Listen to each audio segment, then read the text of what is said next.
Hola, bienvenidos a Charlas en Filológicas. Yo soy Ana Laura Magis y hoy estamos con la doctora Francisca Salaquet del Instituto de Investigaciones Filológicas. Ella está en el Centro de Estudios Mayas y estoy muy emocionada de estar hablando con ella porque tiene un proyecto impresionante y estoy muy agradecida que nos acompañe para presumirnos todo lo que ha hecho. Eres historiadora del arte, arqueóloga, antropóloga y ahora te has metido con una cosa que se llama antropología de los sentidos. Sí. Y tú te dedicas a reconstruir el universo sonoro de los mayas. Antes que nada, saludarlos a todos. Muchas gracias, Ana Laura, por la entrevista y por la invitación. Y sí, ahora estamos trabajando más bien en nuestro proyecto que se titula Universos Sonoros Mayas, en una línea de investigación que fue fundada por la antropología primero, que sería la antropología de los sentidos. Y entonces, dentro de la antropología de los sentidos, también incluimos los elementos de arqueoacústica y de arqueología y también los documentos históricos, así como también la etnografía. Trabajamos actualmente también con las comunidades. Y entonces, ahorita parte del trabajo que estás haciendo, que es más antropológico, es ir a documentar, registrar cómo se oye Sí. hoy día, ¿no? ¿Y cómo es ese trabajo? ¿En qué consiste? Primero comenzamos a nivel arqueológico, trabajamos con la configuración arquitectónica de las plazas y hacemos análisis de acústica arquitectónica en el lugar para poder establecer ciertos tipos de intenciones por parte de los mayas en la construcción y la configuración arquitectónica de los sitios. También hacemos análisis organológico y acústico de los instrumentos y vemos también dónde estuvieron ubicados y los contextos de uso de estos posibles instrumentos sonoros. Bueno, generalmente se les llama instrumentos musicales, pero nosotros preferimos llamarlos instrumentos sonoros porque amplían mucho más las formas de uso, ¿no?, de utilización y cómo los podemos interpretar. Eso a nivel arqueológico estamos trabajando mucho. Hemos trabajado acústica arquitectónica en Palenque, en Chichén Itzá, en Etzná, en Uxmal, en Monte Albán, que no es maya, pero también lo estamos trabajando, y la próxima semana nos toca trabajar en Cantona, en Puebla también. Eso es acústica arquitectónica. Instrumentos sonoros lo hemos trabajado también de toda la República. Hemos ido a una gran cantidad de sitios, de sitios y también de museos, donde los resguardan estos instrumentos y los estamos interpretando y haciendo todos los análisis también acústicos. Y a nivel histórico también estamos recopilando todos los documentos que hablen sobre relatos, expresiones sonoras, manifestaciones de danzas, por ejemplo, de cantos, que están en las fuentes, ¿no?, en las fuentes históricas. Y actualmente trabajamos también con la gente sobre paisaje sonoro. Entonces, con la gente actual, este paisaje sonoro lo analizamos haciendo distintos tipos de caminatas. Y de estas caminatas sonoras vamos con la gente y vamos registrando todos los sonidos relacionados con su cotidianidad y los vamos entrevistando en sus propias lenguas. Entonces vamos junto con lingüistas especializados en distintas lenguas y antropólogos que llevan muchos años trabajando con las comunidades mayas, y ellos también nos ayudan mucho más a entender, ¿no?, esos tipos de expresiones y los sonidos que tienen relacionados. Me contabas que tienen leyendas que explican, por ejemplo, por qué un pájaro canta más temprano y otro más tarde, que también han aprendido a decodificar. Entonces, si tal pájaro canta de esta forma, es que hay una víbora. Si este otro pájaro canta de esta otra forma, es que hoy va a llover o que no va a llover. Entonces, tienen una relación totalmente distinta a la que pues, yo puedo tener. Hay una gran presencia también con distintos tipos de cantos de rana, de sapos, que cuando canta cuando viene la lluvia o cuando en época de seca de repente alguno de estos animales. Hay también aves migratorias que se presentan y empiezan a hacer canto, entonces la gente sabe cuándo es la época de sembrar, cuándo es la época de cosechar. Hay cantos de aves que van haciendo augurios, distintos tipos de augurios que pueden ser positivos o negativos. En el caso de los búhos, por ejemplo, o de las lechuzas, que están bastante más asociados con augurios negativos, o de otro tipo de aves que son relacionados con augurios positivos. Hay también los sonidos de los jaguares. Hay distintos tipos de sonidos que se utilizan y se imitan en la selva para atraer los venados y cazarlos. También todos los sonidos de las hojas, de los vientos, de los distintos tipos de eventos meteorológicos. Entonces, al final, es todo un mundo, por eso le llamamos paisaje o universo sonoro, porque incluye elementos que son también biológicos que nosotros oímos, pero que a veces también se incluyen en los sueños. La gente puede llegar a soñar que viene una parvada muy grande de pericos y esto suena muy, muy fuerte en los sueños y traen distintos tipos de augurio. Están muy relacionados también con la memoria de la gente. Entonces, no es solamente que lo escuchemos, sino que también eso ya está muy interiorizado en su cultura y en su forma actual. Estas caminatas las vas registrando, ¿no? Y tienes la grabación de cómo se oye la selva. Sí. Porque justo lo que me encanta de tu proyecto, que es un proyecto enorme y estamos yendo por partes, Sí. es que no solo haces el esfuerzo de descubrir esto, sino el esfuerzo de que la gente como yo y los que nos acompañan en casa podamos tener acceso a ese universo porque lo grabas y luego lo digitalizas. Sí. Y se graba, se digitaliza, se edita, se presenta, se analiza, realizamos distintos tipos de publicaciones. Hay publicaciones que son especializadas, que son, más para lingüistas, por ejemplo, más para antropólogos, pero hay otras publicaciones que nosotros queremos entregarlo también a la gente de las comunidades y para la gente en común, público en general, en los cuales puedan oír también las propias lenguas, la lengua, por ejemplo, yucateco, maya yucateco, la candol, a la gente hablando de estos sonidos, explicando los sonidos y también sean libros que sean infantiles, en los cuales también incluimos el trabajo con talleres con los niños. Entonces, todo esto nos permite también sensibilizar a público general y también ayudar en la educación y a los maestros, por ejemplo, de primaria, de secundaria, que quieren estar trabajando con los niños en sus comunidades y tengan buenos materiales para poder estar. Ahora existe la página de internet donde han grabado los sonidos, sí, donde cada instrumento está registrada una foto, una descripción muy breve, y eso que es lo que más me gusta, que puedes escuchar los sonidos. Sí, es una maravilla. Bueno, a nivel de excavación, yo ya ahora estoy más bien analizando los materiales de excavaciones de otros compañeros arqueólogos. A mí me tocó excavar antes, pero ahora ya me dedico más al análisis de material y al análisis de la acústica arquitectónica, pero sí, nosotros contamos con un grupo interdisciplinario de investigadores. O sea, no soy yo nada más, sino que cuento con un grupo importante de músicos, por ejemplo, que se especializan en la interpretación de ciertos tipos de instrumentos.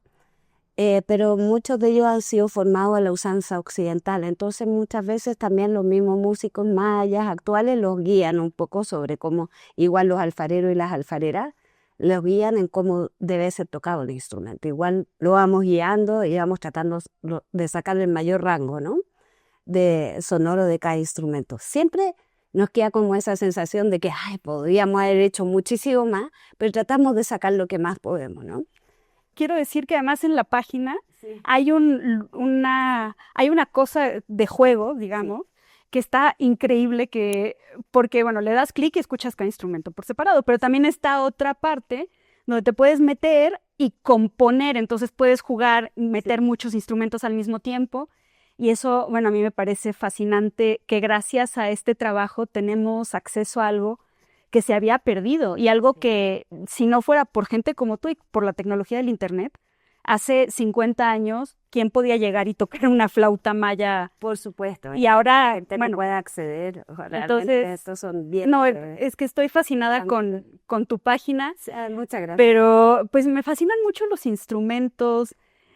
Creo, y todo lo que hablas de la acústica, yo te sugerí una palabra que sé que no es correcta porque estamos usando una palabra moderna y occidental, pero es la ingeniería. Uh-huh.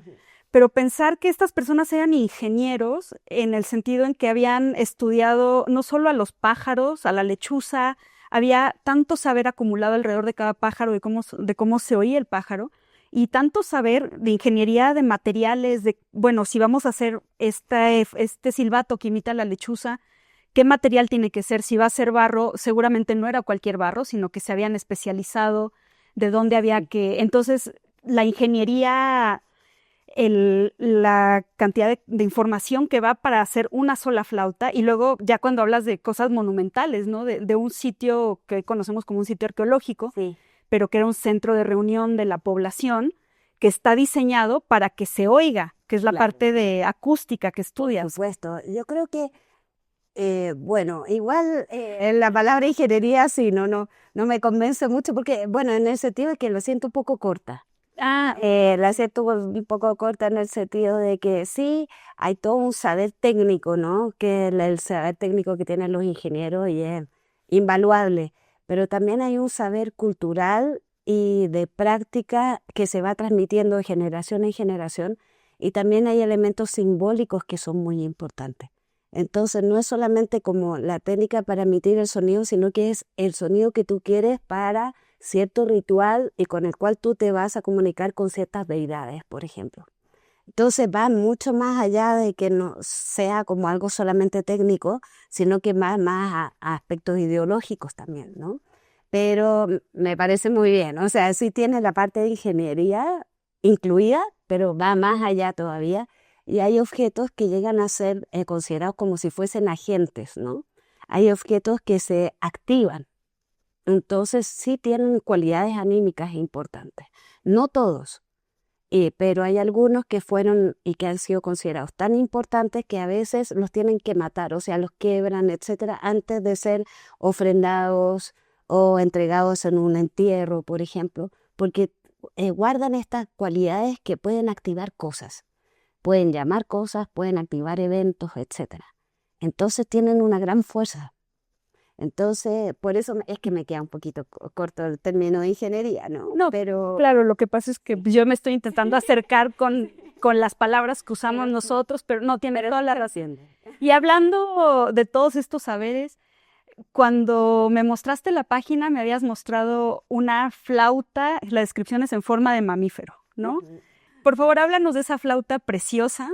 sí, es una flauta que, bueno, es tubular, pero que tiene anexada una cavidad circular a este tubo, ¿no? Y entonces cuando se insufla ese tipo de flauta, se provocan un tipo de choque de moléculas dentro de esta otra cavidad circular, y después vuelve a pasar por el tubo, va todo este mecanismo, ¿no? Y sí, lleva una iconografía, no es toda la forma, pero lleva un rostro de un felino, ¿no? Que creemos que es un felino. Que está en el Museo de Antropología. Está exhibida en las vitrinas del Museo Nacional de Antropología, en la Sala Maya. Hay muchos de los instrumentos que están en la página web del proyecto, están exhibidos ahí, en la página web del proyecto, que se llama Universos Sonoros Maya. Así es el nombre de la página web, por si acaso.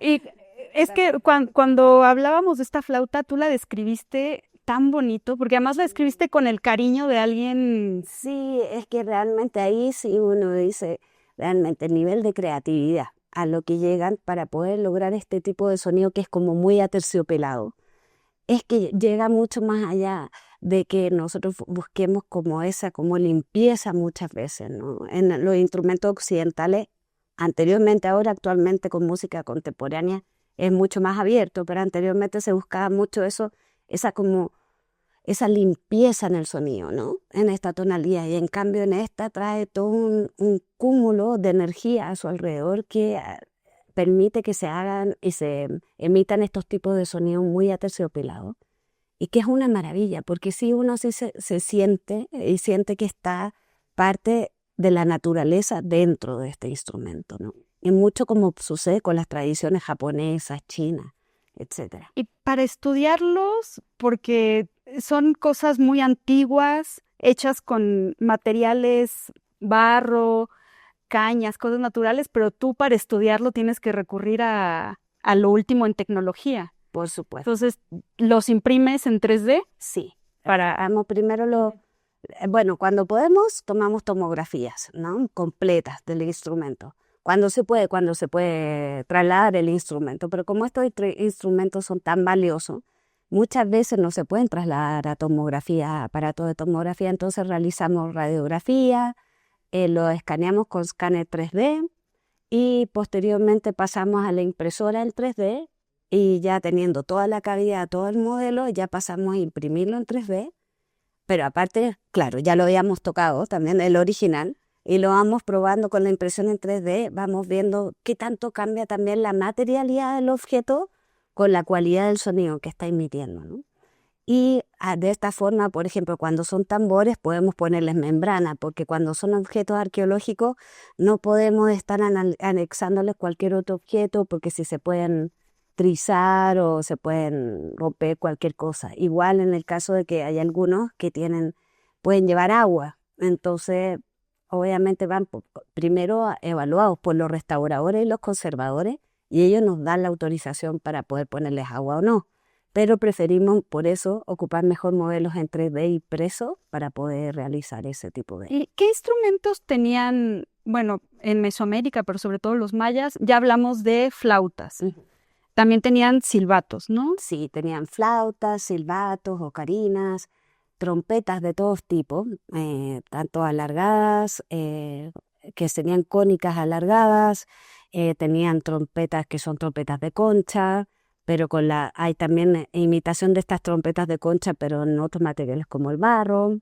Sabemos que sí habían de carrizo, de madera, etcétera, pero por motivo de conservación no se conservan, pero sí sabemos y en las comunidades actuales todavía las utilizan. Entonces también eso nos da bastante ayuda. Tenían idiófonos que van a ser todo tipo de sonajas, algunos objetos que llevaban los mayas en los cinturones también como cascabeles de concha, o también llevaban unos tipos como de hachuelas de piedra que se entrechocaban y emitían algunos sonidos. Tenían también tunes o tuncules, que son estos, antes le decían tambores, pero están mal en términos de tambor porque es un instrumento que no lleva membrana. Todos los tambores sí llevan membrana, porque son estos instrumentos que son alargados en forma de lengüetas, con dos lengüetas que se percuten. Hay tantas cosas, la verdad. Huesos que tienen ranuras como si fuesen güiros, ¿no? Huesos de ludimiento.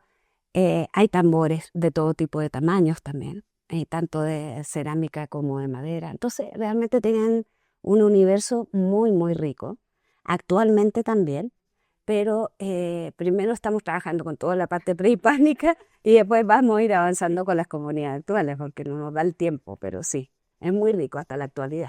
Creo que es es interesantísima esta manera de acercarse a una cultura antigua a través de los sentidos, porque creo que realmente nos acercamos a ello. Sí, por supuesto, nos sentimos mucho más cercanos, entendemos, aprendemos con aspectos que no sean solamente visuales, sino que aprendemos con aspectos de los sentidos que están muy, muy conectados con las emociones. Entonces, eso también es parte del conocimiento de la comunicación de las culturas. Y eso era lo que estábamos dejando muy de lado para las culturas antiguas, por ejemplo. Y es lo que actualmente estamos retomando y empezando a estudiar los arqueólogos, los antropólogos, como un elemento que es válido y que es sumamente importante. No es solamente el aspecto visual, sino que todo el aspecto sensitivo y vivencial de la gente. Pues muchísimas gracias, Francisca. Gracias por acompañarnos y espero que ahorita lo primero que hagan es meterse a la página y jugar con los sonidos mayas que están increíbles. Muchas gracias. Muchas gracias.